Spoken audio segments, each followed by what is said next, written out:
மனசே ரொம்ப கஷ்டமா இருக்கு.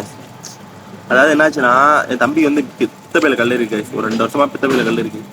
ஃபர்ஸ்ட் அவனுக்கு வயிற்று வலி வந்தப்ப நேரம் ஹாஸ்பிட்டல் கூட்டு போனதுக்கு அவங்க என்ன சொன்னாங்கன்னா, சரி தம்பி கல்லை கட் பண்ணி போட்டுறியா அப்படின்னு சொல்லிட்டாங்க.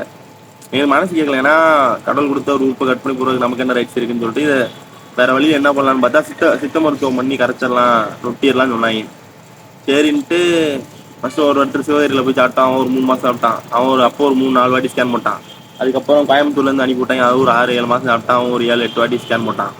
அதுக்கப்புறமா அண்ணா ஆட்சி இருக்குல்ல, அங்க ஒரு சித்த மருத்துவ காலேஜ்னு ஏதோ இது மாதிரி கிடக்கு. அங்க போயிட்டு ஒரு 1.5 மாசம் கிட்ட நடந்தோம். அங்க ஒரு 3 வாட்டி 4 வாட்டி ஸ்கேன் போட்டோம். கிட்டத்தட்ட ஸ்கேன் மட்டுமே ஒரு 20-30 ஸ்கேன் போட்டிருப்போம். ஒரு வாட்டி 1500 இது என்ன கூத்துனா, ஃபர்ஸ்ட் வாட்டி கட் பண்ணி போடுறதுக்கே ஒரு 30,000 தான் கட்டான். அந்த பித்தப்பைய எடுத்தா அது ஒரு பெரிய மேட்டர்ல எடுத்தாலும் நல்லா தான் இருக்கும், ஒன்றும் பிரச்சனை இல்லை அப்படின்னு சொன்னாங்க. அது கட் பண்ணி போட்டிருக்கலாம். அது கரைச்சிடலாம் சொல்லி ஏமாத்தி எதுக்கு இப்படி பண்றாங்க? முடியாது. ஒரே பேச்சு.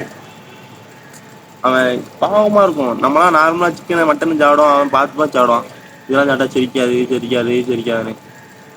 எல்லா சாப்பாடும் அதே மாதிரி தான். எண்ணெய் பட்டம் சாப்பிட கிடையாது. வெறும் இட்லி தோசை மட்டும் தான் எல்லா வேலையும் கரெக்டாக சாப்பிட்டு. இன்னைக்கு காலைல நேற்று நைட்டு வந்து ஒன்றும் சாப்பிடல. உமட்டல் நேற்று நைட்லேருந்து ரொம்ப உமட்டல் ஆகிட்டு போல. இன்னைக்கு காலையில போல வெறும் தண்ணி மட்டும் குடிச்சா. இன்னைக்கு ஸ்கேன் மூலம் வந்தோம்.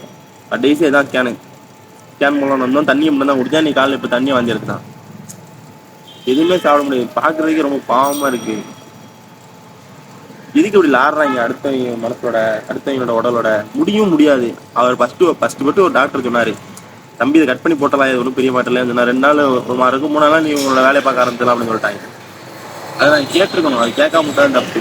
நீங்க என்னதான் இருக்காங்க, சரி ஈஸியை வளர்த்துட்டு தாடியை வளர்த்துட்டு இதை பண்ணிடுவேன் அதை பண்ணிடுவேன், இதை போட்டு இதுன்னா சரியாயிரும், நான் வந்து பிடுங்கி வருஷமா பிடுங்கினேன் இப்படின்னு சொல்லி இன்னொருத்தரை ஏமாற்றி அவன் வந்து காசு பிடிங்கி ஒவ்வொரு வாட்டியும் 5000-6000 இந்த பித்தப்பையினாலேயே கிட்டத்தட்ட 1.5 லட்ச ரூபாய் செலவு பண்ணிருப்பாங்க. இப்ப எங்களுக்கு 2 வருஷம் வேஸ்ட் தான். இப்ப அவனுக்கு எந்த கண்டிஷன்ல இருக்குன்னு கூட தெரியல. அப்படியே மனசே கஷ்டமா இருக்கு. தயவுசெய்து இந்த சித்த மருத்துவம் அதெல்லாம் நம்பாதீங்க. வேஸ்ட் பேசாதீங்க. உண்மையிலே நீங்க என்னதான் டயட் இருந்தாலும் என்னதான் பண்ணாலும் மறுபடியும் அனுப்பிவிட்டே தான் இருப்பாங்க. தின்னுட்டே இருக்கணும். அவங்களோட தின்னுட்டு சாணமே தவிர அவங்கள அந்த காசு வந்துட்டே இருக்கும். ஏதோ 2 இழிச்சா 4 இந்த புல்லு இல்லை பிடிங்கிருந்தா இது ஒரு 5000 வச்சுக்கோ, இந்த தண்ணியை குடி, அதை குடி, இதை குடி.